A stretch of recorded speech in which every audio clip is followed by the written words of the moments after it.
High court ಪರಿಗಣನೆಗೆ ತೆಗೆದುಕೊಂಡಿದೆ. Sir, ಇವತ್ತು ವಿನಯ್ ಕುಲಕರ್ಣಿ ಅವರು ಅದು ಯೋಗೇಶ್ ಗೌಡ ಹತ್ಯೆ ಪ್ರಕರಣದಲ್ಲಿ ವಿನಯ್ ಕುಲಕರ್ಣಿ ಮತ್ತು ಇತರ ಆರೋಪಿಗಳದ್ದು ಜಾಮೀನು ಅರ್ಜಿ ಮತ್ತು ವಿನಯ್ ಕುಲಕರ್ಣಿ ಅವರು ಸಂಬಂಧಪಟ್ಟಂತೆ ಶಿಕ್ಷೆಗೆ ಅಂದರೆ ಇಂಥ ಏನು ವಿಶೇಷ ನ್ಯಾಯಾಲಯ ಏನು ಶಿಕ್ಷೆ ಕೊಟ್ಟಿತ್ತು ಅದಕ್ಕೆ ತಡೆ ಕೊಡಬೇಕು ಅಂತ ನಮ್ಮದು 2 ಅರ್ಜಿಗಳು ಸಲ್ಲಿಸಿದ್ವಿ. ಆ 2 ಅರ್ಜಿಗಳನ್ನ ಮಾನ್ಯ ವಿಭಾಗೀಯ ಪೀಠ ಅಂದರೆ ಡಿವಿಷನ್ ಬೆಂಚ್ನ ಹೈಕೋರ್ಟ್ನ ಡಿವಿಷನ್ ಬೆಂಚ್ ಇವತ್ತು ಅಲೋ ಮಾಡಿ ಒಂದಷ್ಟು ಕಂಡೀಷನ್ಸ್ನ ಸಹ ಇಂಪೋಸ್ ಮಾಡಿದೆ. ಅದ್ರಲ್ಲಿ ನಾವು ಮುಖ್ಯವಾದಂಥ ವಾದ ಮಂಡನೆ ಮಾಡಿದ್ವಿ. ಪ್ರಮುಖವಾಗಿ ಸಿ ವಿ ನಾಗೇಶ್ ಅವರು ಹಿರಿಯ ವಕೀಲರು ವಿನಯ್ ಕುಲಕರ್ಣಿ ಪರವಾಗಿ ವಾದ ಮಾಡಿದ್ರು. ವಿನಯ್ ಕುಲಕರ್ಣಿ ಅವರು ಈ ಪ್ರಕರಣದಲ್ಲಿ ಯಾವುದೇ ರೀತಿಯ ಪಾತ್ರ ವಹಿಸಿಲ್ಲ. 2016ರಲ್ಲಿ ಆಲ್ರೆಡಿ ಬೇರೆ ಅಂದರೆ ಲೋಕಲ್ ಪೊಲೀಸರು, ಧಾರವಾಡ ಪೊಲೀಸರು ಈ ಕೇಸ್ನ ತನಿಖೆ ಮಾಡಿ ಬೇರೆ ಆರೋಪಿಗಳ ವಿರುದ್ಧ ದೋಷಾರೋಪಣಾ ಪಟ್ಟಿನ ಸಲ್ಲಿಸಿದ್ರು ಅನ್ನೋದನ್ನ ಅಲ್ಲಿ ಅದಾದ ನಂತರ 4 ವರ್ಷಗಳ ನಂತರ CBIಗೆ ಈ ಪ್ರಕರಣ ಹಸ್ತಾಂತರ ಆಗಿತ್ತು. ಅಲ್ಲಿ ವಿನಯ್ ಕುಲಕರ್ಣಿ ಅವ್ರನ್ನ ಈ ಪ್ರಕರಣದಲ್ಲಿ ಸಿಲುಕಿಸಲಾಗಿತ್ತು. ವಿನಯ್ ಕುಲಕರ್ಣಿ ಅವ್ರಿಗೂ ಯೋಗೇಶ್ ಗೌಡ ಹತ್ಯೆ ಪ್ರಕರಣಕ್ಕೂ ಯಾವುದೇ ರೀತಿಯ ಎಳ್ಳಷ್ಟು ಸಹ ಪಾತ್ರ ಅವ್ರದ್ದು ಈ ಪ್ರಕರಣದಲ್ಲಿ ಇಲ್ಲ ಅನ್ನೋದು ಪ್ರಮುಖವಾಗಿ ಸಿ ವಿ ನಾಗೇಶ್ ಸರ್ ಅವರು ವಾದ ಮಂಡನೆ ಮಾಡಿದರು.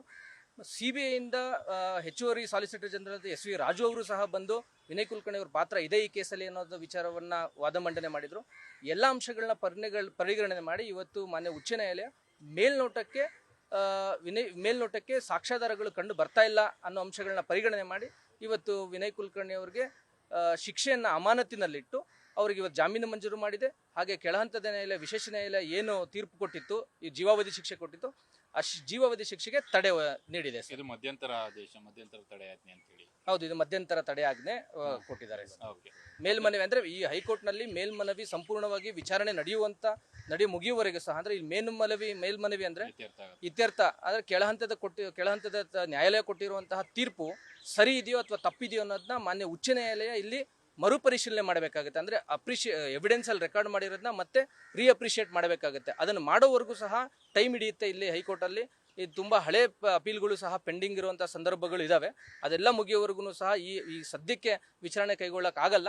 ಅದು ಇತ್ಯರ್ಥವಾಗುವವರು ಸಹ ಆಗೋವರೆಗೂ ಇವ್ರದ ಶಿಕ್ಷೆಯನ್ನು ಅಮಾನತಿನಲ್ಲಿಟ್ಟು ಇವ್ರು ಜಾಮೀನು ಕೊಟ್ಟಿದ್ದೀವಿ ಅಂತೇಳಿ ಇವತ್ತು ಆದೇಶ ಬಂದಿದೆ. ಇವತ್ತು ಏನಾದರೂ ಬಿಡುಗಡೆ ಆಗುವಂಥ ಸಾಧ್ಯತೆಗಳು ಏನಾದರೂ ಇದೆಯಾ? ಯಾಕಂದರೆ ನೀವು ಕೇಳ್ತಾ ಇದ್ರಿ ಆಪರೇಟಿವ್ ಪೋರ್ಷನ್ಸ್ನ ಸಲಿಕೆ ಮಾಡಿಕೊಟ್ರೆ ಇವತ್ತೇ ಬಿಡುಗಡೆ ಮಾಡ್ಕೊಳ್ತೀವಿ ಅಂತೇಳಿ. ಇವತ್ತೇನು ಸಾಧ್ಯತೆಗಳಿದೆಯಾ?